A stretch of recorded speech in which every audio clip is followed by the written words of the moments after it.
कोई भी मूवमेंट है वो पॉसिबल है because of muscular system. Muscles के बिना कोई भी काम नहीं हो पाएगा। लेकिन मस्कुलर सिस्टम को वर्क करने के लिए जो उसको ऑक्सीजन चाहिए, जो न्यूट्रिएंट्स चाहिए, वो ब्लड सप्लाई करेगा। उसके लिए कार्डियोवैस्कुलर सिस्टम आपका स्ट्रांग होना चाहिए। अब कार्डियोवैस्कुलर सिस्टम को ऑक्सीजन ब्लड में लाने के लिए आपका रेस्पिरेटरी सिस्टम स्ट्रांग होना चाहिए। ठीक है ना। तो जैसे हम कहते हैं एंड्योरेंस ट्रेनर है तो आपकी लंग कैपेसिटी अच्छी होनी चाहिए। तो ये हमारा पूरा एक रेस्पिरेटरी सिस्टम है। आप इसमें सिंपल सी बात समझने की कोशिश करिए। हवा अपने वायुमंडल में है, एनवायरनमेंट में है। वहां से पूरी हवा अंदर आएगी। अंदर कहां तक जाएगी? आपके लंग्स तक जाएगी। क्लियर। तो उस लंग्स तक पहुंचने के लिए जो डिफरेंट चैनल है, वो चैनल ये है। अब देखिए, पढ़ने की कोशिश करिए। The respiratory system is responsible for the exchange of oxygen and carbon dioxide between the body and the environment. It is composed of nose, pharynx, larynx, trachea, bronchi, bronchioles and alveoli. अब ये जो पूरा channel है ना, ये सारे उसके parts हैं। जैसे आपको मैंने बताया ना, सेल होता है, सेल से टिश्यू और टिश्यू से ऑर्गन। तो ये सारे जो हैं, दीज आर ऑर्गन्स जो आपके मिलकर के और एक सिस्टम यानी कि रेस्पिरेटरी सिस्टम को बना रहे हैं। अब इसको मैं थोड़ा सा एनलार्ज कर रहा हूं।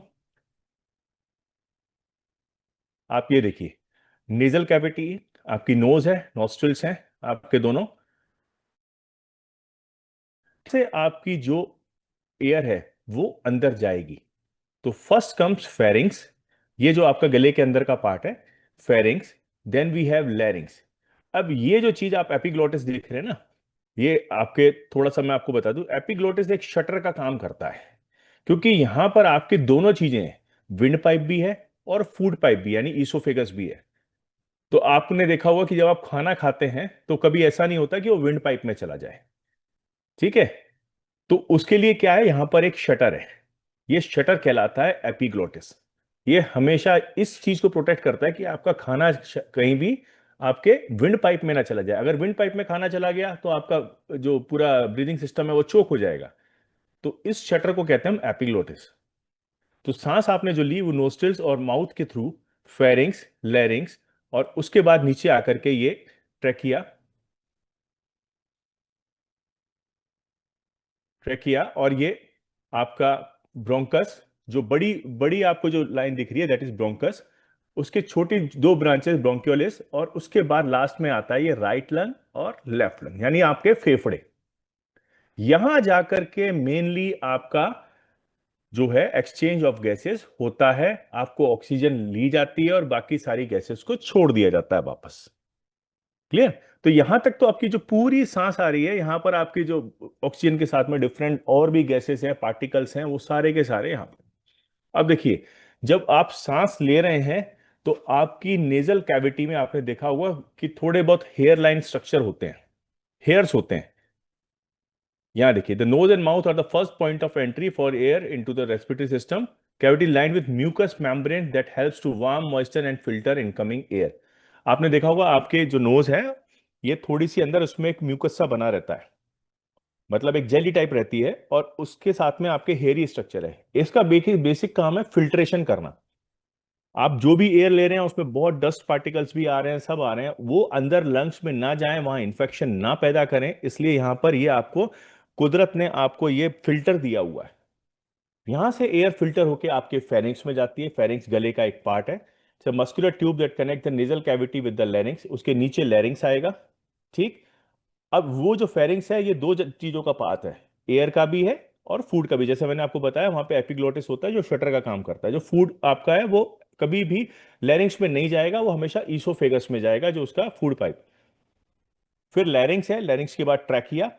ट्रैकिया के बाद दो जो मोटी ब्रांच आ रही है, स्टेम, ये आप देखो, ये वाली जो है, ठीक है, ये ब्रोंकस। ठीक। ब्रोंकस बड़ी वाली ब्रांचेस। इसके बाद आपके पहुंच जाता है ये लंग्स में। लंग्स मेन ऑर्गन है, फेफड़े आपके। और ये जैसे आपको बोला जाता है ना, आप एड में भी देखते हैं कि आपके फेफड़े अच्छे काम करने चाहिए। फेफड़े के अंदर होती है, इसका स्ट्रक्चर अभी आपको दिखाता हूं, ये देखिए। ठीक है। इसके अंदर छोटी छोटी सेक्स होती हैं, ये कहलाती हैं एसएसीएस, ये कहलाती हैं एल्वियोली। क्या कहलाती हैं? एल्वियोली। इनका मेन काम होता है ऑक्सीजन को ब्लड में सप्लाई करना और अदर गैसेस को वापस से रिमूव करके उसी चैनल से, जिस चैनल से ये गैस अंदर आई थी, यही वाला चैनल, मुंह का जो चैनल था आपका ये वाला, इसी के द्वारा वापस भेजना। ठीक। अब सिंपल वर्ड्स में समझने की कोशिश करो। जो एयर आपने इनहेल करी वो नेजल कैविटी माउथ के द्वारा, लैरिंग्स फेरिंग्स के द्वारा होते हुए ब्रोंकाइस से ये आपके लंग्स में पहुंची। Lungs and after reaching the lungs, यहां पर आपका एक्सचेंज ऑफ गैस होगा। ठीक। जो ऑक्सीजन है वो ब्लड में सप्लाई हो जाएगी और जो रिमेनिंग गैसेस हैं वो वापस से रिमूवल हो जाएगा सेम उसी चैनल के द्वारा। क्लियर?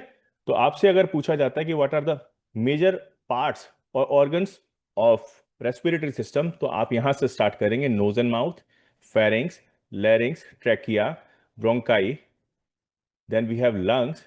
ठीक। अब देखिए, यहां तक आपको समझ में आया थोड़ा बहुत? Anyone write down in chat box.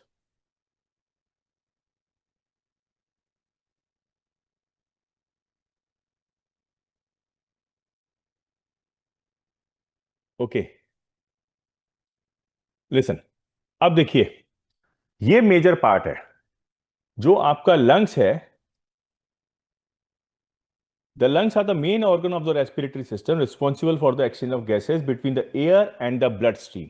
यहां पर जाकर के जो आपने गैस पूरी इनहेल करी है, जितनी एयर आपने इनहेल करी है, उसमें से जो ऑक्सीजन है वो ऑक्सीजन जाकर के ब्लड स्ट्रीम में पहुंच जाती है और ब्लड स्ट्रीम में से जो कार्बन डाइऑक्साइड है या अदर पार्टिकल्स है वो सारे वापस से जाकर के आपके रेस्पिरेटरी चैनल के द्वारा बाहर आते हैं। जिस चैनल से पूरा अंदर आए थे नोज और माउथ के द्वारा, उसी चैनल से वापस पूरा बाहर चले जाते हैं। आप सांस लेते हैं और सांस छोड़ते हैं। ऐसा नहीं है ना कि सांस लेकर के अंदर इनहेल करके रख लिया आपने। आप इनहेल भी करते हैं और एक्सेल भी करते हैं। अगर आप सांस लेते हैं that is called as inhalation, और जब आप छोड़ते हैं that is called exhalation. It's a normal breathing process. अभी आप बैठे हुए हैं, कुछ नहीं कर रहे, उसके बावजूद आपकी सांस चल रही है, तो it controlled by autonomic nervous system. मतलब कि आपको उसमें कुछ भी करने की आवश्यकता नहीं है, आपकी ब्रेन ऑलरेडी उसको सिग्नल दे रही है और आपका काम। ठीक है। इसलिए हमें कहा जाता है कि जितने एथलीट्स होते हैं उनको अपने लंग्स को मजबूत रखना है, क्योंकि आपकी ऑक्सीजन कैरिंग कैपेसिटी जो है वो सारी की सारी लंग्स पे डिपेंड करती है। कि आपके लंग्स अच्छे होंगे, ऑक्सीजन को ज्यादा इंटेक कर पाएंगे, आपके ब्लड स्ट्रीम में ज्यादा ऑक्सीजन दे पाएंगे। ठीक है। तो इसलिए आपके लंग्स को मजबूत रखना बहुत आवश्यक है। क्लियर? अब देखिए, लंग्स के अंदर होते हैं ये छोटे छोटे एयर सैक्स, इसको हम कहते हैं एल्वियोली। जैसे आपने देखा हो ना अंगूर के गुच्छे होते हैं, ऐसे ही ये गुच्छे हैं, छोटे छोटे गुच्छे आपको लंग्स के अंदर मिलेंगे। इन पॉकेट्स के अंदर भरी होती है ऑक्सीजन। क्या भरी होती है? ऑक्सीजन। अब जैसे ही ब्लड, ये आपको दिख रही है ब्लू वाली और ये रेड वाली, ये है ब्लड कैपिलरीज। जो मैंने कल आपको कार्डियोवैस्कुलर सिस्टम पढ़ाई थी ना, छोटी छोटी कैपिलरीज, धमनियां, ये इसके सराउंडिंग होती है। हर उसके, हर छोटी छोटी जो वो हैं अपने वो पॉकेट, जैसे आप कहते हैं ना पानी से भरा हुआ बैलून होते हैं छोटे छोटे, इस तरीके के ये सारे एयर सैक्स, इसमें एयर भरी हुई है और ये कभी भी खाली नहीं होते। इसमें कोई ना कोई एयर बची रहती है हमेशा। ये कोलैप्स नहीं होते, हमेशा इसके अंदर कोई ना कोई एयर भरी रहती है। अब जब इसमें ऑक्सीजन फिलअप रहती है, तो जैसे ही ब्लड वेसल में से ये कैपिलरीज आई, ठीक है, तो ये डीऑक्सीनेटेड ब्लड लेकर के आई, ये मेरा कर्सर देखिए, ये आई, इसके सराउंडिंग पहुंची, तो क्या होगा कि यहां से एक्सचेंज ऑफ गैस होगा, डिफ्यूजन होता है, यहां से एक्सचेंज ऑफ गैस होगा। एल्वियोली के अंदर से जो ऑक्सीजन है वो ब्लड स्ट्रीम में आ जाती है और ये ब्लड रेड कलर का जो आपको दिख रहा है ऑक्सीनेटेड बन जाता है। क्लियर? और ब्लड की जो कार्बन डाइऑक्साइड या अदर पार्टिकल्स है, अदर गैसेस हैं, वो सारी की सारी वापस एल्वियोली में वापस आ जाती है। और एल्वियोली लंग्स का पार्ट है, यहां से ये लंग्स में जाएगी, लंग्स के द्वारा ब्रोंक्यूलस में, और फिर उसी चैनल से जहां से गैस अंदर आई थी उसी चैनल से बाहर चली जाएगी। ये दिखने में आपको कॉम्प्लिकेटेड लग रहा है, पर ये नेचुरल प्रोसेस है, ये ऑल द टाइम चलता रहता है, इसमें कोई बीच में ऑब्जेक्शन नहीं आता। अब होता क्या है कि अगर आपने लंग्स को ढंग से ट्रेन नहीं किया, या आप स्मोकिंग करते हैं, या आपको कोई लंग्स का इन्फेक्शन हो जाता है, तो आपकी ये जो एल्वियोली होती हैं, एयर पॉकेट्स होती हैं जिसमें कि ऑक्सीजन भरी रहती है, ये काम करना बंद कर देती हैं, ये हार्ड हो जाती हैं। तो डिफ्यूजन ऑफ गैस जो है, आदान प्रदान ऑक्सीजन और कार्बन डाइऑक्साइड का, वो नहीं हो पाता है। ठीक है। तो इसलिए कहते हैं अपने लंग्स को आपको मजबूत रखना है तो स्मोकिंग वगैरह नहीं करना, ड्रग्स नहीं लेने, और अपने रेगुलर एक्सरसाइज करना है जिससे कि आपकी लंग कैपेसिटी बनी रहे। अभी आपने जो कोरोना के टाइम पे देखा होगा, सबके लोग लंग्स कोलैप्स हुए थे इन्फेक्शन की वजह से। ठीक है। तो आपको उसको इंप्रूव करने के लिए बैठे बैठे आपको, कई देखो आपके घर में बुजुर्गों के पास एक एपरेटस होता है, उसको हम ब्रीदिंग एपरेटस भी बोलते हैं, जिसके अंदर पाइप लगा हुआ है और 3 ट्यूब होते हैं, बॉल्स होती हैं उसके अंदर। आपको फूंक मारने के लिए बोला जाता है बार बार उसमें, जिससे वो बॉल्स ऊपर जाती हैं। तो वो बेसिकली क्या है, आपको एक्सेल करने के लिए, कि एक्सेल मिनिमम इनहेलेशन, मैक्सिमम इनहेलेशन और एक्सेलेशन करनी है, जिससे कि आपकी लंग कैपेसिटी इंप्रूव हो सके। तो अभी तक आपके इतना कुछ समझ में आया कि ये एयर पैसेज है, नेजल कैविटी, माउथ, उसके बाद फेरिंग्स, लैरिंग्स, ट्रैकिया, ब्रोंक्यूलस, और उसके बाद ये लंग्स। और लंग्स के अंदर जाकर के मिलते हैं आपको ये छोटे छोटे एयर पॉकेट्स, जहां पर एक्चुअल डिफ्यूजन ऑफ गैस होता है। ऑक्सीजन ब्लड सप्लाई में जाती है और वहां से कार्बन डाइऑक्साइड वापस एल्वियोली में आकर के सेम चैनल से बाहर आ जाती है। ये हुआ आपका रेस्पिरेटरी सिस्टम का एक पार्ट, कि कैसे होता है। अब आप देखिए, ये अपने आप तो एयर अंदर आएगी नहीं, इसका कोई ना कोई प्रोसेस होगा, ये कहलाता है मैकेनिज्म ऑफ रेस्पिरेशन। मैंने आपको मस्कुलर सिस्टम में पढ़ाया था कि ऑटोनोमिक नर्वस सिस्टम से बहुत सारी, जैसे कार्डियक मसल काम कर रही है हार्ट की, ऐसे ही ऑटोनोमिक नर्वस सिस्टम से आपकी डायफ्राम मसल काम करती है। ये मेजर मसल है, आप समझने की कोशिश करना, ये मेजर मसल है। देखो मैं आपको, ये दिख रहा है आपको स्ट्रक्चर, ये आपके लंग्स है। ठीक, ये आपके लंग्स हैं। आपके लंग्स, दोनों लंग्स, आपकी रिप केज यानी कि आपकी पसलियां, ठीक है, इन पसलियों के अंदर दोनों प्रोटेक्टेड है। कुदरत ने हमें ऐसा बनाया है कि हमारे जितने वाइटल ऑर्गन्स हैं, चाहे लंग्स है, चाहे हार्ट है, चाहे किडनी है, वो पूरी तरह से प्रोटेक्टेड होते हैं। अगर प्रोटेक्टेड नहीं होंगे तो आपको बाहर से जरा सा इंपैक्ट पड़ा और वो बिखर जाएंगे, टूट जाएंगे। तो आपके जो लंग्स हैं, ये आपकी थोरेसिक कैविटी, जो आप पसलियां कहते हैं ना, आप इन पसलियों के अंदर वो सेफ रहते हैं। और ये जो पसलियां हैं, इसमें दो तरह की इसमें एक मसल काम करती है, दैट इज इंटरकोस्टल मसल। क्या कहलाती है? जैसे वहां कार्डियक मसल थी, ऐसे यहां पर इंटरकोस्टल मसल है। इंटरकोस्टल में दो तरह की होती है, एक एक्सटर्नल और एक इंटरनल। ये देखिए, ये आपकी, ये रिपकेज है, ठीक है, और ये थोरेसिक कैविटी है पूरी। इसमें मसल्स हैं, आप देखते हैं ना, पसलियां हैं पूरी, पीछे वो है आपकी वर्टिब्रल कॉलम, आगे स्टर्नम है, और चारों तरफ ये आपकी पसलियां से पूरे लंग्स को कवर किया हुआ है। उन पसलियों के बीच में होती है आपकी ये muscle, that is called as intercostal muscle, external intercostal और इंटरनल इंटरकोस्टल। इसके अलावा जो मेजर मसल है, दैट इज योर डायफ्राम, ये आपकी एब्डोमेन रीजन में नीचे की तरफ होती है। ये देखिए यहां पर एब्डोमेन रीजन में आपने देखा होगा, जब आप सांस लेते हैं तो आपका पेट ऊपर नीचे होता है। ठीक है। इसका मेन कारण है ये डायफ्राम मसल का कॉन्ट्रैक्शन और रिलैक्सेशन। तो जब आप सांस लेते हैं, आप इस मैकेनिज्म को समझने की कोशिश करिए। होता क्या है, मैं आपको एक और स्लाइड शेयर करता हूं, इससे आपको थोड़ा सा और इजी होगा।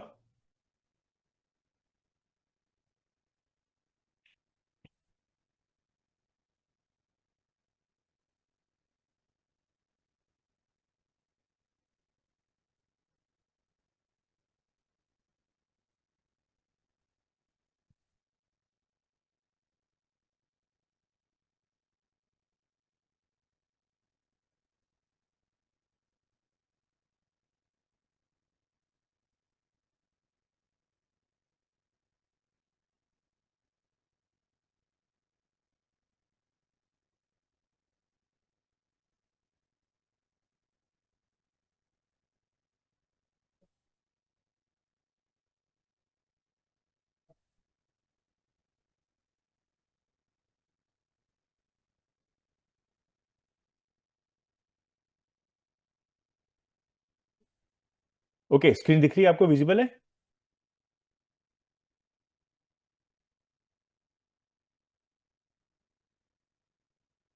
Please tell me, can you see the screen? Anyone write down? Anyone write down? Can you see the screen?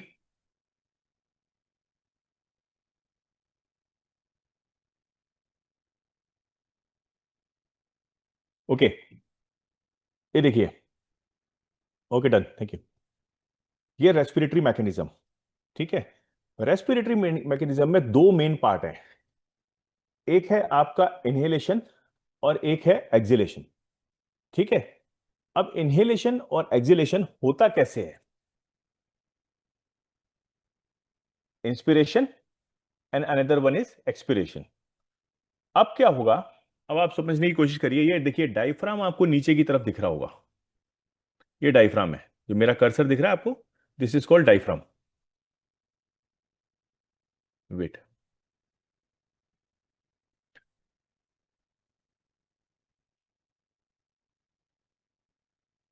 Look, this is called diaphragm.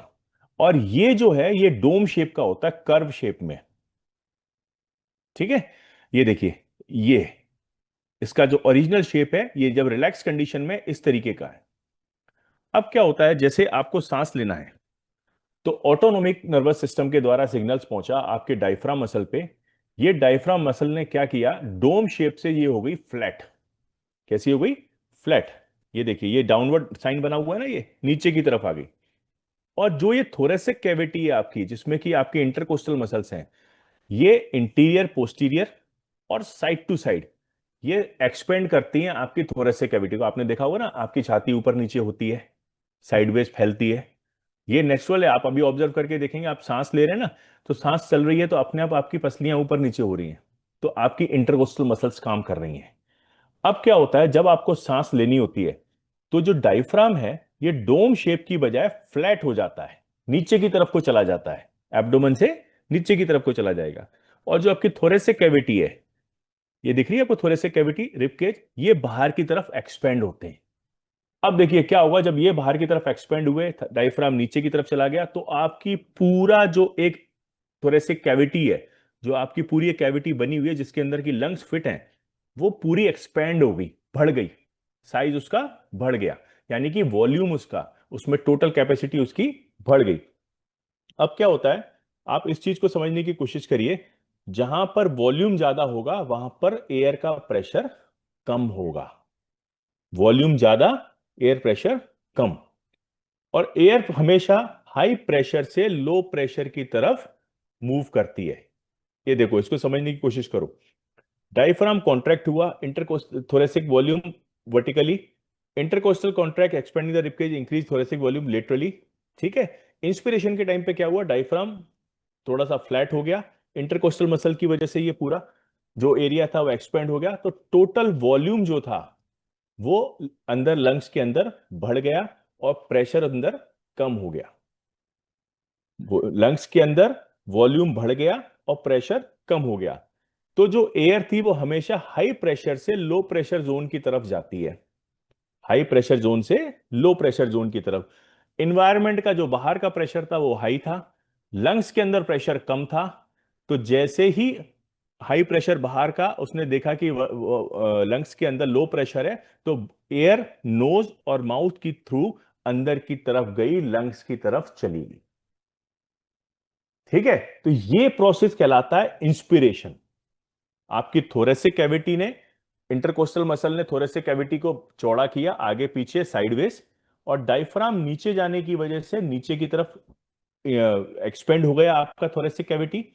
जब थोरेसिक कैविटी चौड़ी हुई, बढ़ी साइज में, तो उसके अटैच जो लंग्स थे उनका साइज भी बढ़ा, वो भी एक्सपेंड हुए। बढ़ने की वजह से उनका वॉल्यूम बढ़ गया। वॉल्यूम होता है जो अंदर उसकी कैपेसिटी है, कितनी एयर उसके अंदर आ सकती है, वॉल्यूम बढ़ गया। जब वॉल्यूम बढ़ गया, एयर कम थी अंदर, तो प्रेशर कम हो गया। अब जब अंदर प्रेशर कम था और एनवायरनमेंट का प्रेशर ज्यादा था, तो हाई प्रेशर जोन से लो प्रेशर जोन की तरफ एयर मूव करती है।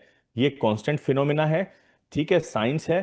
तो इसलिए एनवायरनमेंट की एयर आपके माउथ और नोज के थ्रू अंदर जाके आपके लंग्स में पहुंच गई। ठीक। अब पहुंचने के बाद लंग्स में जब वो पहुंची तो एल्वियोली ने उसमें से ऑक्सीजन निकाली और ऑक्सीजन लेके ब्लड को सप्लाई दे दी। ये प्रोसेस हो गया पूरा, ब्लड में आपके ऑक्सीजन आ गई। अब उस अनवांटेड एयर जो अंदर पड़ी हुई है उसको बाहर भी निकालना है, क्योंकि हमें फिर से ऑक्सीजन लेनी है। तो वो प्रोसेस कहलाएगा एक्सपिरेशन। क्या कहलाएगा? एक्सपिरेशन। अब जैसे हमने मस्कुलर सिस्टम में पढ़ा था कि जो भी मसल्स की एक प्रॉपर्टी होती है इलास्टिसिटी, वो चाहे कॉन्ट्रैक्ट हो चाहे स्ट्रेच हो, वापस से अपनी पोजीशन में जरूर आती है। तो सिमिलरली इंटरकोस्टल मसल भी देखो, ये एरो दिख रहा है वापस, ये वापस से अपनी नॉर्मल पोजीशन में आ गई। जो डायफ्राम फ्लैट हो गया था, देखो एरो नीचे की तरफ है, वो वापस से अपने डोम शेप में आ गया ऊपर की तरफ। ये एरो दिख रहा है आपको, ये ऊपर की तरफ को चला गया, वापस अपनी नॉर्मल पोजीशन में आ गया। अब ये सारी चीजें होने की वजह से थोरेसिक कैविटी कॉन्ट्रैक्ट हो गई, छोटी हो गई। वो छोटी हुई तो उसके अंदर जो फिट थे लंग्स अपने दोनों, वो भी, उसका वॉल्यूम कम हो गया, कॉन्ट्रैक्ट हो गया, वॉल्यूम कम हो गया। वॉल्यूम कम जब होता है तो प्रेशर बढ़ गया। अब प्रेशर बढ़ने की वजह से क्या हुआ? एनवायरमेंट का जो एयर प्रेशर था that was low, that was low, and the air pressure inside the lungs, जो लंग्स में आपका एयर प्रेशर था दैट वाज हाई। तो वहां से हाई प्रेशर से लो प्रेशर जोन की तरफ एयर मूव कर गई और एयर एक्सेल हो गई। ये स्क्रीन पे देखो, ये लिखा हुआ है एयर एक्सेल्ड। ठीक है, या एयर इनहेल्ड था या एयर एक्सेल्ड, इसी को शॉर्ट फॉर्म में समझने की कोशिश करो। Due to recoil of elastic lungs, lungs वापस आ गए अपनी पोजीशन में, वॉल्यूम कम था, वॉल्यूम कम था, प्रेशर एल्वियोली की वजह से ज्यादा हो गया, बाहर का प्रेशर कम था, लंग्स में प्रेशर ज्यादा था। तो हमेशा यहां से हाई प्रेशर जोन से लो प्रेशर जोन की तरफ, यानी लंग से बाहर एनवायरनमेंट की तरफ एयर बाहर। तो this whole process is called as expiration. तो one is inspiration and another one is expiration. अब ये कितना वॉल्यूम अंदर इंस्पिरेशन में आता है, कितना एक्सपायर करता है, ये डिपेंड करता है आपकी लंग्स की ट्रेनिंग के ऊपर, कि आपकी ये दोनों जो मसल्स हैं ये कितना वर्क करती हैं, उसको ट्रेन करना है हमें। तो ठीक है, अब इसमें आप देखिए, यहां तक क्लियर हुआ आपको सबको?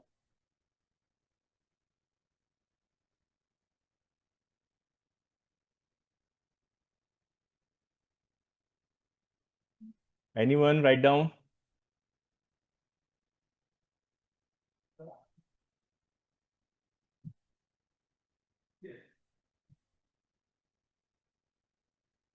ये देखिए, ये पूरा आपका चैनल है जहां से फेरिंग्स, ट्रैकिया, ट्रैकिया, ये ट्रैकिया फिर यहां से आकर के दो पार्ट में डिवाइड होता है, ये बड़ी ब्रांचेज है ब्रोंकाई। ठीक, उसके बाद ये आप लंग्स में जब पहुंचते हैं तो लंग्स में ये आकर के ये एल्वियोली, छोटी छोटी पॉकेट्स हैं। अब देखिए इसमें आपको क्लियरली विजिबल होगा डिफ्यूजन ऑफ ऑक्सीजन।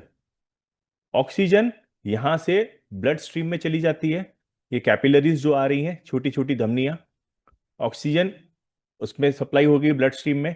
और ब्लड से वहां से जो ब्लड में जो डीऑक्सीनेटेड ब्लड था, तो कार्बन डाइऑक्साइड वापस एल्वियोली में आ गया, और एल्वियोली के थ्रू ये देखिए वेंटिलेशन का पैसेज दिख रहा है आपको, arrow arrow inside and arrow outside. ठीक, तो ये वापस से लंग्स में जाकर लंग्स के फिर वही चैनल, ब्रोंकियोलिस, ठीक, ट्रैकिया, फेरिंग्स, लैरिंग्स, और लास्ट में जाके नेजल कैविटी से बाहर आ जाते हैं। तो there are two process, inspiration and expiration. अब जिसका ये प्रोसेस अच्छा होगा और जिसके लंग्स अच्छे होंगे, उसकी एरोबिक कैपेसिटी, उसकी वर्किंग कैपेसिटी अच्छी होगी, जब हम अगर स्पोर्ट्स की बात करते हैं तब।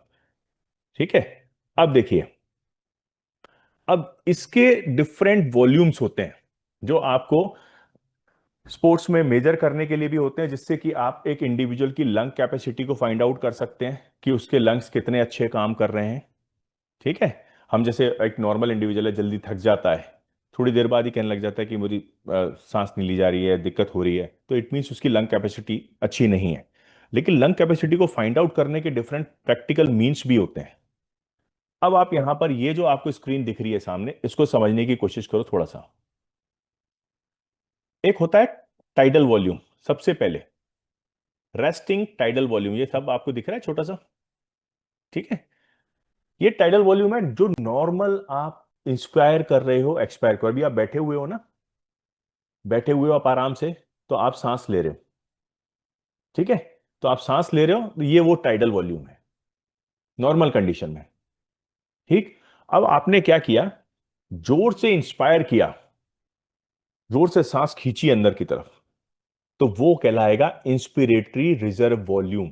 आपने देखा पुलिस की भर्ती में, आर्मी की भर्ती में, आप जोर से कहते हैं सांस खींचो और फिर आपका चेस्ट का मेजरमेंट लेते हैं। तो जो आप जोर से सांस खींच के अपने लंग्स को फिलअप करते हो पूरा, that is called as inspiratory reserve volume. आप इतनी सांस अंदर खींच सकते हो। ठीक। अब जब सांस आपने अंदर खींची है, तो उसको थोड़ी देर तक रोक सके, उससे ज्यादा तो रोक नहीं पाओगे, फिर उसको जोर से फोर्सफुली एक्सपायर भी करोगे, तो कितना आप एक्सपायर कर सकते हो, वो कहलाता है एक्सपिरेटरी रिजर्व वॉल्यूम। ठीक है, फिर से समझो। नॉर्मल कंडीशन में जो आप ब्रीदिंग कर रहे हो, सांस अंदर ले रहे हो, सांस छोड़ रहे हो, this is called pulmonary ventilation. Pulmonary, जहां वर्ड पल्मोनरी आ गया, ये देखो ये पल्मोनरी वॉल्यूम लिखा हुआ है। पल्मोनरी जहां वर्ड आ गया, इट मींस आपकी लंग कैपेसिटी से रिलेटेड है, एयर पैसेज से रिलेटेड है। तो आपकी पल्मोनरी वेंटिलेशन मतलब आप कितनी सांस ले रहे हो, कितनी छोड़ रहे हो नॉर्मल कंडीशन में, that is called tidal volume. ठीक। और अब आप फोर्सफुली कितना इंस्पायर कर सकते हो, कितने अपने लंग्स को फिलअप कर सकते हो, वो कहलाती है इंस्पिरेटरी रिजर्व वॉल्यूम। और जितनी आपने इंस्पिरेशन लिया है, उसके बाद आपने एक्सपायर मतलब कितनी आपने बाहर सांस छोड़ी है, that is called expiratory reserve volume, ERV. ठीक। अब ये दोनों, इंस्पिरेटरी रिजर्व वॉल्यूम वॉल्यूम और एक्सपिरेटरी रिजर्व वॉल्यूम, इन दोनों को, और टाइडल वॉल्यूम जो नॉर्मल कंडीशन है, इन तीनों को अगर आप मिला देते हो, तो आप ये देखिए, ये लिखा है वाइटल कैपेसिटी, ये आपको नजर आ रही है वाइटल कैपेसिटी।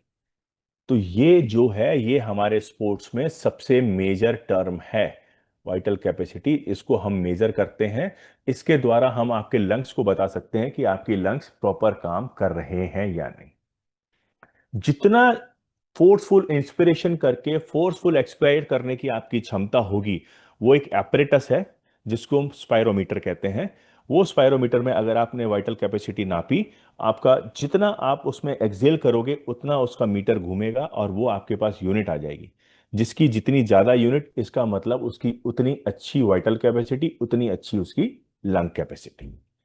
मतलब वो बहुत लंबी सांस खींच सकता है और सांस छोड़ सकता है, और वो आदमी वही कर सकता है जिसके लंग्स अच्छे से काम कर रहे हो, तो that is called as vital capacity. ठीक। अब देखिए, आपने एक्सपायर किया, ये इंस्पिरेशन था, मेरा एरो देखिए कहां पर है, ये इंस्पिरेटरी रिजर्व वॉल्यूम था, ये एक्सपिरेटरी रिजर्व वॉल्यूम था। इसके बाद इंस्पिरेशन तो आपने देखो इतना लंबा है, और एक्सपिरेशन छोटा सा है, क्लियर। उसके बाद ये छोटा सा वॉल्यूम आपको दिख रहा है, this is called residual volume. मैंने आपको बताया ना अभी, जो एयर पॉकेट्स हैं, एल्वियोली है, वो कभी भी खाली नहीं रहती, कोलैप्स नहीं होती। अगर वो खाली रह गई, जैसे आपने देखा ना, हाँ, बलून में से पूरी हवा निकाल दो, तो क्या होगा, बलून चिपक जाएगा, बलून चिपक जाएगा, फिर उसको दोबारा फुलाने में बहुत दिक्कत आएगी।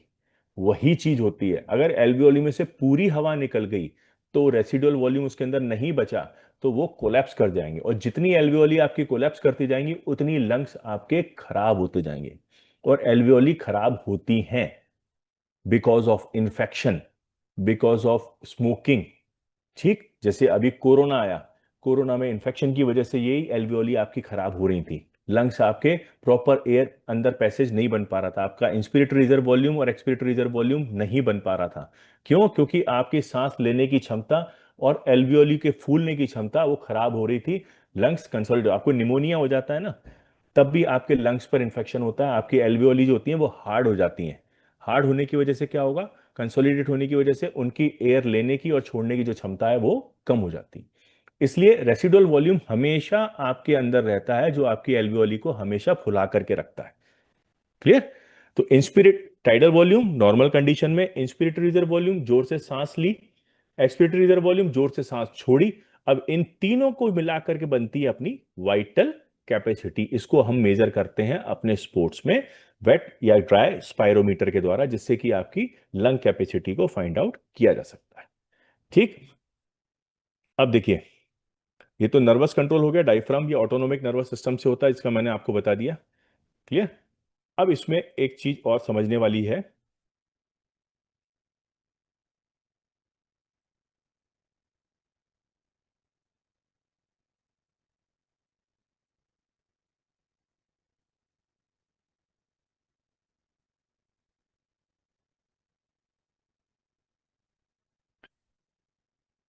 आ, अब ये नई स्क्रीन आपको आ रही है देखने?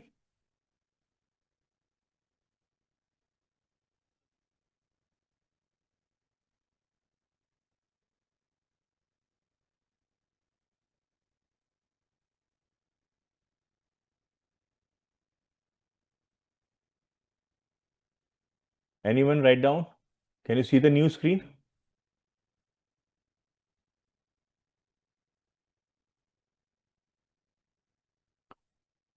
Okay listen. अब effect of exercise on respiratory system, अब ये चीज समझने वाली है। ठीक।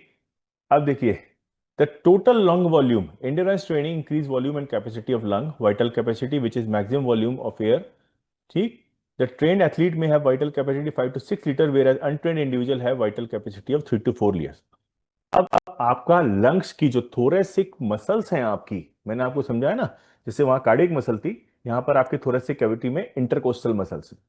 तो आपकी इंटरकोस्टल मसल्स मजबूत हो गई, आप कंटिन्यू ट्रेनिंग कर रहे हैं, तो इंटरकोस्टल मसल मजबूत हो गई, डायफ्राम आपका मजबूत हो गया। तो क्या होता है कि आपका लंग की जो कैपेसिटी है इनहेल करने की और एक्सहेल करने की, वो आपकी बढ़ जाती है। टोटल जो पल्मोनरी वेंटिलेशन है, लंग कैपेसिटी है, वो आपकी, जैसे देखिए इसमें लिखा है ना, वाइटल कैपेसिटी हम मेजर करते हैं, तो एक ट्रेंड एथलीट की 5 से 6 लीटर की होती है, जबकि एक नॉर्मल इंडिविजुअल की 3 से 4 लीटर होती है केवल। ठीक है। तो लंग वॉल्यूम बढ़ गया आपका।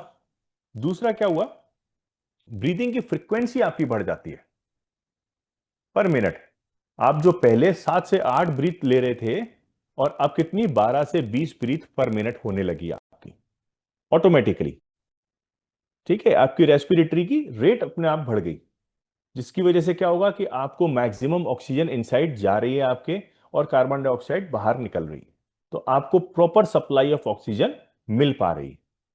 दूसरा फायदा ये। तीसरा, मैक्सिमम मिनट वेंटिलेशन, मतलब 1 मिनट में टोटल एयर कितनी अंदर जा रही है। पहले 100 लीटर जाती थी, जब आप ट्रेनिंग के बाद में आपकी कैपेसिटी बढ़ जाती है, आप 150 से 100 लीटर। कुल मिला के आपकी लंग्स में एयर को लेने की और छोड़ने की क्षमता बढ़ जाती है, जिस वजह से ये आपके सारे पैरामीटर्स बढ़ने लगते हैं। Tidal volume, the tidal volume which is the amount of air inspired और एक्सपायर्ड पर ब्रीथ। एक ब्रीथ, मैंने आपको बताया नॉर्मल आप सांस ले रहे हैं, तब एक बार में कितनी एयर जा रही है, पहले 500 ml थी करीब, और अब कितनी हो गई, 600 से 700 ml पर ब्रीथ। एक बार आप सांस लेते 600 से 700 ml एयर जो है वो इनसाइड जा रही है। अब जितनी ज्यादा एयर जा रही है, उतनी ज्यादा आपको ऑक्सीजन भी सप्लाई मिलेगी अंदर। Clear? Next is ventilatory efficiency.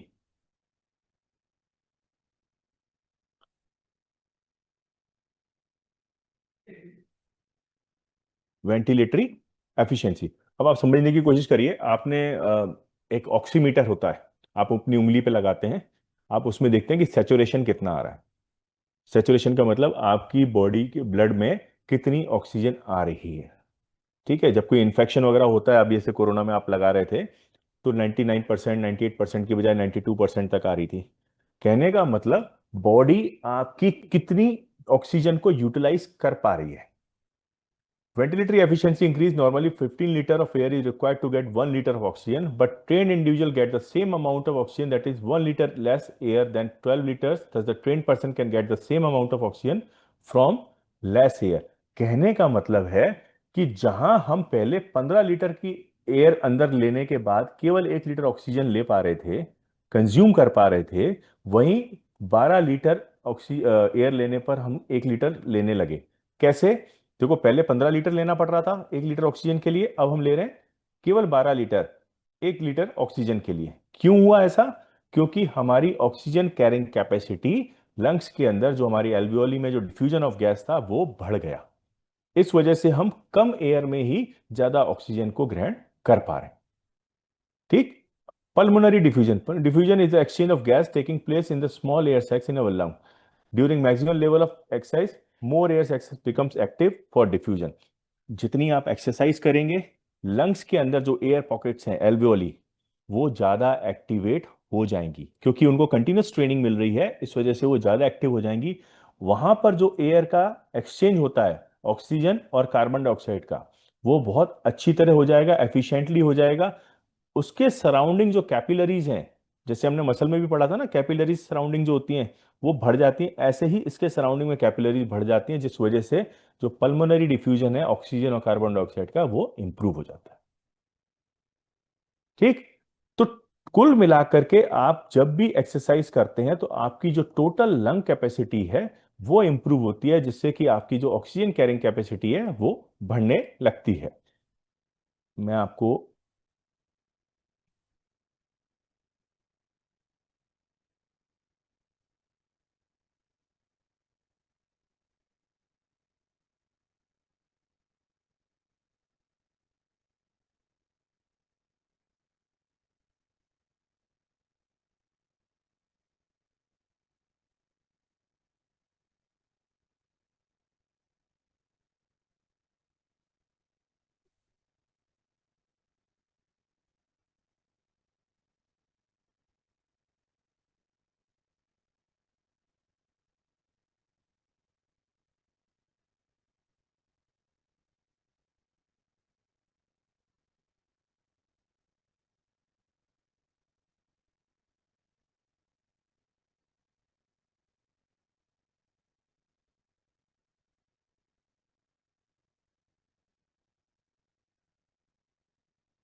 Okay,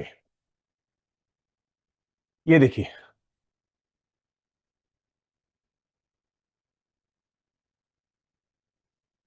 अब ये कुछ पैरामीटर्स हैं जो हम स्पोर्ट्स में नापते हैं, जिससे कि आपकी जो लंग कैपेसिटी है, आपकी जो वर्किंग कैपेसिटी है, उसको अपन फाइंड आउट कर सकते हैं।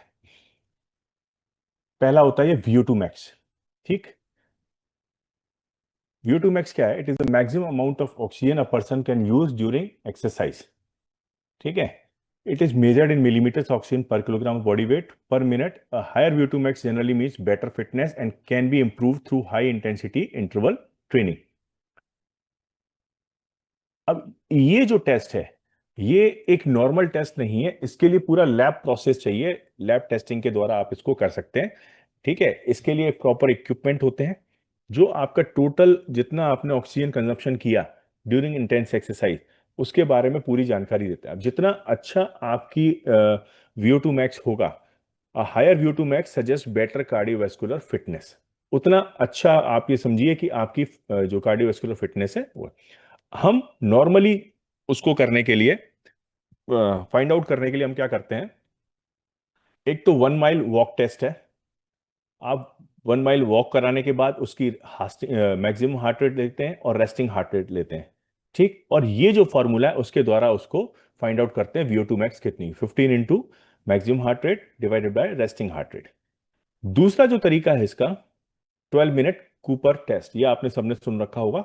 12 मिनट रन और वॉक, उसके बाद आपकी हार्ट रेट रिकॉर्ड करेंगे। ठीक। Record the total distance covered, use the formula for distance in miles और किलोमीटर्स। किलोमीटर्स में अगर आप करना तो VO2 मैक्स कितना होगा? ये कांस्टेंट है 22.351। कितना किलोमीटर आपने किया, जैसे मान लो 4.5 किलोमीटर किया तो 4.5 हो गया, माइनस 11.288। इसके द्वारा आप उसकी VO2 मैक्स निकाल सकते हैं। ये रफ आइडिया है किसका। सिमिलरली ये टेस्ट है। अब देखिए, जो आपके सिलेबस में, मैं पहले आपको उसको कवर करूं। Look, this is second wind. ये बहुत जरूरी है, आपने खुद ने भी देखा होगा, ऑब्जर्व किया होगा बच्चों के साथ में। कि जब भी आप कोई वर्कआउट स्टार्ट करते हैं तो आपको स्टार्ट करते ही थोड़ा सा वार्म अप भी किया आपने, उसके बावजूद भी स्टार्ट किया, तो आपको कुछ ऐसा लगता है कि I am not able to perform this task, मैं इस टास्क को नहीं कर पाऊंगा। विड्रॉल सिम्टम आने लग जाते हैं। ठीक है, ऐसा लगता है कि नहीं यार आज ये नहीं हो पाएगा और मुझे इसको छोड़ देना चाहिए। ये कारण क्या है इसका? बेसिकली मैंने आपको बताया, ये जो भी कुछ है ये डिमांड और सप्लाई की चेन है। आपकी बॉडी पर आप जैसे ही डिमांड डालोगे, लोड डालोगे, और लोड किस फॉर्म में होगा? मस्कुलर फॉर्म में। आप मसल से मूवमेंट करोगे सारे। आपने जैसे ही उसके ऊपर लोड डाला, आपके डिफरेंट बॉडी के सिस्टम्स एक्टिवेट हो जाएंगे। अब एकदम से लोड पड़ा है तो एकदम से तो एक्टिवेट होंगे नहीं, सप्लाई पूरी प्रॉपर पहुंचेगी नहीं। तो जब सप्लाई प्रॉपर नहीं पहुंचती है तो आपको इस तरह के विड्रॉल सिम्टम्स आते हैं। आपको ऐसा लगेगा, ठीक, कि हमें ये काम छोड़ देना चाहिए। क्लियर? वहीं क्या होगा कि आप थोड़ी देर बाद, आपने देखा होगा कि आप कंटिन्यू करते हो उस एक्टिविटी को, आप रनिंग अपनी कंटिन्यू कर लो, एक्सरसाइज अपनी कंटिन्यू कर लो। आफ्टर फ्यू मिनट्स आप नॉर्मल फील करते हो, आपको लगने लगता है कि नहीं यार, आई कैन डू दिस। ठीक है, आपके अंदर वो उतनी एनर्जी आ जाती है, आपके इतना, आपको सांस आपकी नहीं फूलती। जैसे आपने रनिंग स्टार्ट करी तो शुरू में लगेगा कि नहीं यार मैं रनिंग नहीं कर पाऊंगा, तो आफ्टर फ्यू मिनट्स आपको लगता है कि नहीं यार आई कैन डू दिस, और आप लंबे समय तक दौड़ते रहते हैं। ये डे टू डे प्रोसेस है, आपके बच्चों के अंदर भी आएगा, आपको आपने खुद में भी फॉलो किया होगा इसको। तो वो जो पहला चीज थी जहां पर आपका विड्रॉल सिम्टम आ रहा था, उसके बाद जो आपका दूसरा फेस आया जहां पर कि आप उस एक्टिविटी को कंटिन्यू कर रहे हैं, वो जो दूसरा फेस है ना, that is called as second wind. Second wind, देखो नाम दिया है सेकेंड। सेकेंड मतलब दूसरी। पहली विंड थी, पहली विंड आपको ये कह रही थी कि ये विड्रॉल करो, विड्रॉ कर लो, अब ये एक्टिविटी मैं परफॉर्म नहीं कर पाऊंगा। वो क्यों कह रही थी? क्योंकि आपके सिस्टम सारे एक्टिवेट नहीं हुए थे, आपको सप्लाई प्रॉपर नहीं मिल पा रही थी। लेकिन जैसे ही आपकी बॉडी ने उससे एडजस्टमेंट कर लिया, उस लोड के हिसाब से ऑक्सीजन पहुंचने लगी, न्यूट्रिएंट पहुंचने लगे, तो क्या होगा, आपकी बॉडी उससे एडजस्ट कर लेगी और आप उस एक्टिविटी को कंटिन्यू कर पाओगे। तो वो जो दूसरा प्रोसेस है that is called as second wind. Understood? अब देखिए इसको, अब इसको पढ़ के देखिए, इसको नॉर्मल लैंग्वेज में आपके समझ में आ गया, अब इसको समझिए। Second wind is a phenomena in distance running, such as marathon or road races, whereby an athlete who is too out of breath and tired to continue suddenly find the strength to press on a top performance with less exertion. मतलब शुरुआत में जो बच्चा या जो आदमी ये सोच रहा था कि मैं आउट ऑफ ब्रीथ हो रहा हूं, मेरे को सांस नहीं ली जा रही है, मैं इसको एक्टिविटी को कंटिन्यू नहीं कर पाऊंगा, वो सडनली उसको इतनी ताकत मिल जाती है कि वो उस एक्टिविटी को कंटिन्यू भी करता है और उसमें एक्सेल भी करता है, अच्छा कर पाता है। Some scientists believe the second to be a result of the body finding the proper balance of oxygen to counteract the buildup of lactic acid in the muscle. Other claim second are due to endocrine production, while still others believe it to be a purely psychology. अब उसमें कुछ scientist का कहना था कि भाई ये सब है, ये इसलिए होता है क्योंकि प्रॉपर सप्लाई ऑफ ऑक्सीजन नहीं मिल पाती है स्टार्टिंग में। ठीक है, क्योंकि आपका कार्डियोवैस्कुलर सिस्टम एकदम से एक्टिवेट नहीं होगा, रेस्पिरेटरी सिस्टम एकदम से एक्टिवेट नहीं होगा, तो इसलिए आपको सप्लाई नहीं मिल पा रही, न्यूट्रिएंट की सप्लाई नहीं मिल पा रही, और लैक्टिक एसिड बनता जा रहा है, तो वो फटीग क्रिएट कर रहा है, इस वजह से आपको लग रहा था। लेकिन थोड़ी देर बाद ये सारे सिस्टम्स आपको कोप अप कर लेते हैं और सब उसके साथ एडजस्टमेंट हो जाता है, इस वजह से आपको रिलैक्स महसूस होता है और आप सेकंड मिनट पे पहुंच जाते हैं। कुछ ने बोला कि ये जो हार्मोन होता है एंडोप्रिन, ठीक है, ये आपको एक्टिवेट कराता है आपकी सारे बॉडी के सिस्टम्स को और उस वजह से आपकी सेकंड विंड आती है। कुछ ने कहा कि ये पूरा साइकोलॉजिकल है, दिमाग का गेम है। स्टार्टिंग में आपको लगेगा कि हमें इसको छोड़ देना चाहिए, थोड़ी देर बाद आपका दिमाग ये कहने लग जाता है कि नहीं यार, एक्टिविटी को कंटिन्यू करना चाहिए। तो अलग अलग फिलोसफर की, अलग अलग साइंटिस्ट की अलग अलग व्यू है, लेकिन इसका जो मेन कारण है वो कॉज यही है। ये देखिए, relief from breathlessness caused by slow ventilatory adjustment early in exercises। आप क्या नॉर्मली जो सांस ले रहे हो वैसी सांस ले रहे थे, ठीक, उस वजह से ऑक्सीजन की सप्लाई प्रॉपर नहीं आ रही थी। लेकिन जैसे ही आपने एक्टिविटी स्टार्ट करी और आपके नर्वस सिस्टम ने बोला कि नहीं, अब लोड ज्यादा है, इसलिए सप्लाई भी बढ़ानी है, तो आपने ब्रीदिंग आपकी तेज हो गई। आपने देखा हो ना, आप एक्सरसाइज करते हो तो आपकी ब्रीदिंग फास्ट हो जाती है ऑटोमेटिकली, आपको कुछ करने की जरूरत नहीं पड़ती। ब्रीदिंग, आप जोर जोर से सांस लेने लग जाते हो। क्यों? ऑक्सीजन की डेफिशिएंसी आई थी। ऑक्सीजन को पूरा करने के लिए नर्वस सिस्टम ने अपने आप ही आपके रेस्पिरेटरी सिस्टम को फास्ट कर दिया। आपकी इंटरकोस्टल मसल काम करने लगी, डायफ्राम काम करने लगा, रेस्पिरेटरी मैकेनिज्म आपका फास्ट हो गया, लंग्स में ज्यादा ऑक्सीजन आ रही है, आपकी बॉडी में सप्लाई ऑक्सीजन की ज्यादा जा रही है। तो ये काज है सेकेंड विंड का। दूसरा, oxidation, removal of lactic acid accumulated early in exercise as result of delayed blood flow, change in the working muscle. अब क्या हुआ? पहले ऑक्सीजन की एकदम से कमी आई। ऑक्सीजन की कमी होने की वजह से एनारोबिक जो सिस्टम था अपना काम किया, तो लैक्टिक एसिड का प्रोडक्शन हो गया। लेकिन अब जैसे ही ऑक्सीजन की सप्लाई भरपूर होने लगी और ब्लड सप्लाई प्रॉपर पहुंच गई हर सेल्स में, तो लैक्टिक एसिड का रिमूवल होने लगा। ठीक, लैक्टिक एसिड रिमूव होने लगी, आपको जो थोड़ा सा रिलैक्स महसूस हुआ, आपके जो मसल्स के अंदर फटीग आ रही थी वो कम होने लगी। तो ये भी एक कारण है सेकंड विंड के आने का। तीसरा कारण ये है कि सेकंड विंड आने से पहले आपको क्या करना चाहिए था कि छोटा सा वार्म अप कर लेते अगर आप, तो बॉडी एडजस्ट करती है अपने आप को। कल हम बात कर रहे थे ना कि वार्म अप इसलिए ही जरूरी है।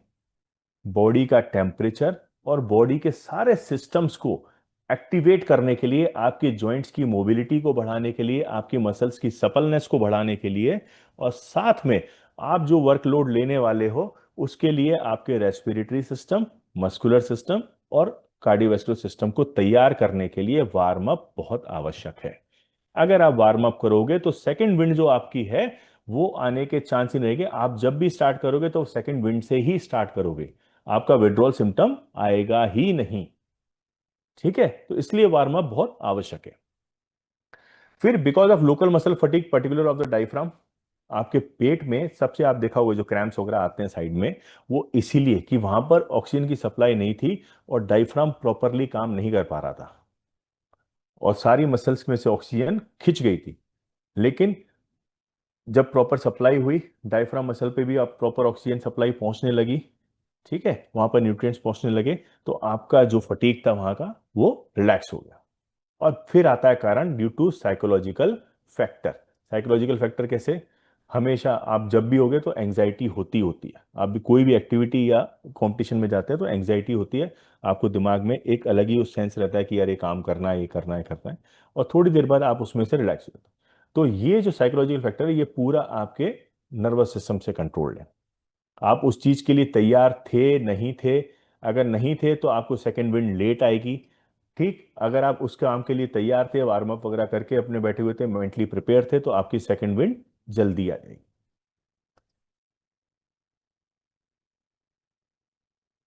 ओके, तो बेसिकली इस चैप्टर में आपको यह पढ़ना है कि आपका रेस्पिरेटरी सिस्टम में कौन कौन से ऑर्गन्स हैं। ये आपको ये फर्स्ट इसमें मिल जाएगा, nose and mouth, pharynx, larynx, trachea, bronchi.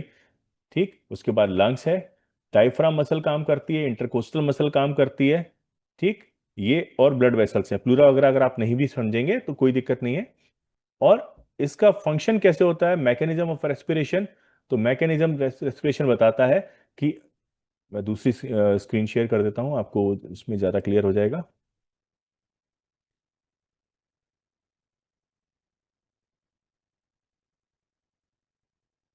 ये देखिए,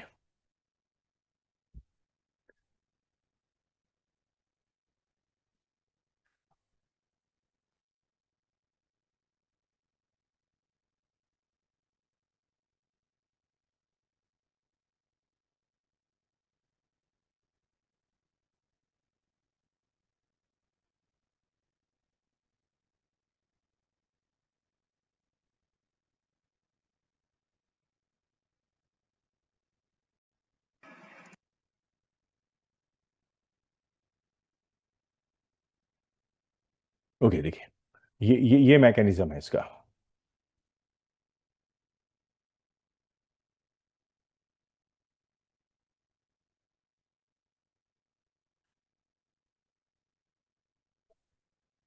लुक, ठीक है, एक बार और फिर से बता रहा हूं आपको।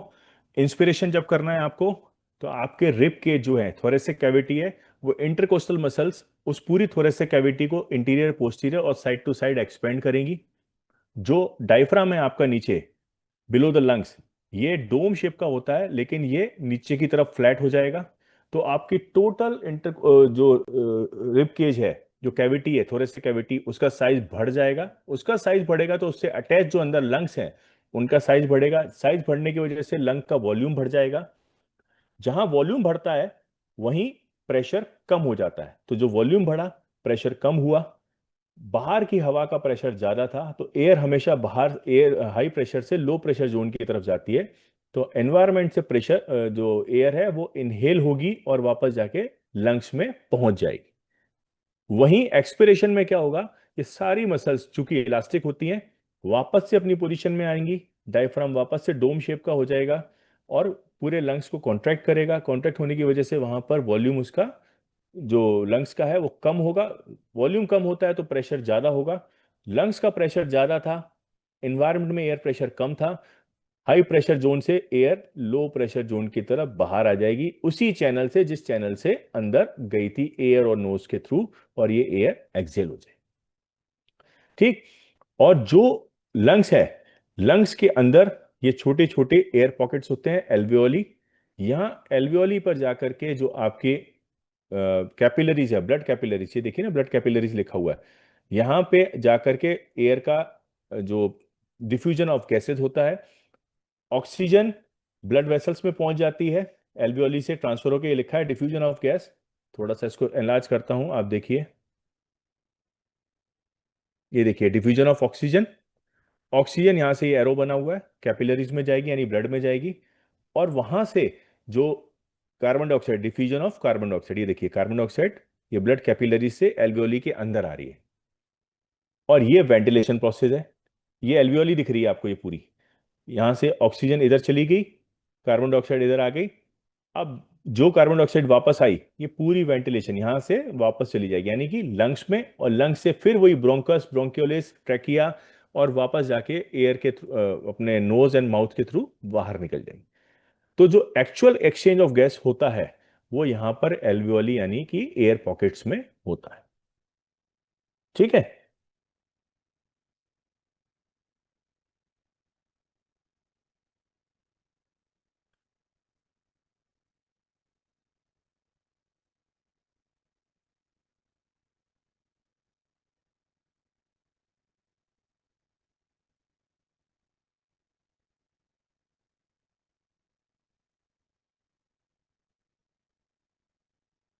Okay,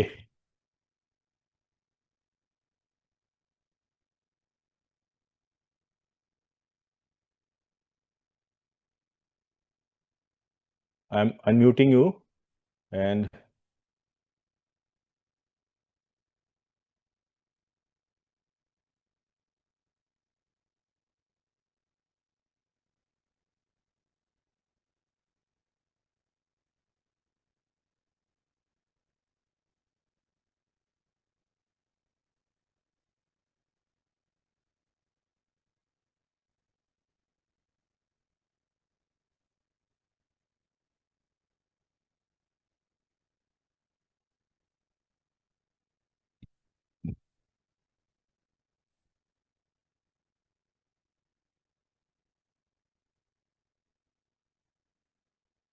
okay, please tell me if there is any query.